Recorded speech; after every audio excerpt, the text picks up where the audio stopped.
Hormuz strait में विदेशी tanker पर अमेरिकी हमले के बाद 3 भारतीयों की जान चली गई है। इस हमले पर भारत सरकार ने सख्त एक्शन लिया है। ओमान के तट के पास कमर्शियल जहाजों पर हुए हमलों को लेकर भारतीय विदेश मंत्रालय ने अमेरिकी चार्ज डी अफेयर्स जैसन मीक्स को बुलाकर सख्ती से अपना गुस्सा जताया है।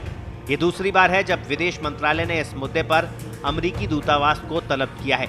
अमेरिकी चार्ज डी अफेयर्स जैसन मीक्स लगभग 45 मिनट बाद विदेश मंत्रालय से बाहर निकले। एमटी स्टेपेलो नाम के टैंकर पर हुए हमले में 24 भारतीय क्रू मेंबर्स सवार थे। शुरू में 3 लोग लापता बताए गए, लेकिन अब पुष्टि हो गई है कि वे मारे गए हैं। बाकी 21 को ओमान की मदद से सुरक्षित निकाल लिया गया। इन नाविकों की मौत ने पूरे देश को झकझोर दिया है।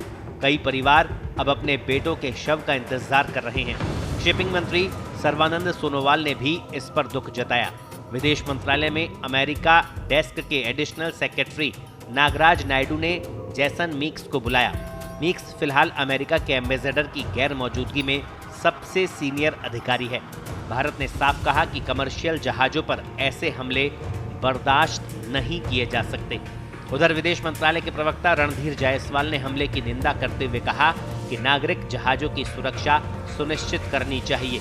भारत ने इलाके में तनाव कम करने और समुद्री रास्तों को सुरक्षित रखने की अपील भी की है। गुरुवार को ही एक और कमर्शियल जहाज एमटी जालवीर पर भी हमला हुआ, जिसमें 20 भारतीय क्रू सवार थे। राहत की बात यह है कि उसमें किसी की जान नहीं गई और सबको सुरक्षित निकाला गया। कुछ दिनों में ये तीसरा या चौथा ऐसा हमला बताया जा रहा है।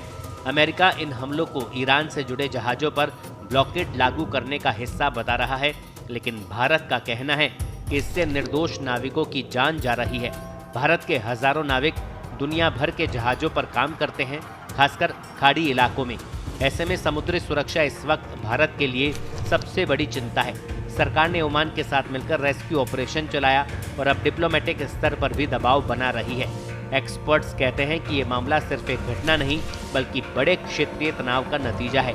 ईरान अमेरिका के बीच बढ़ते विवाद का असर आम नाविकों और देशों पर पड़ रहा है। ब्यूरो रिपोर्ट, पत्रिका।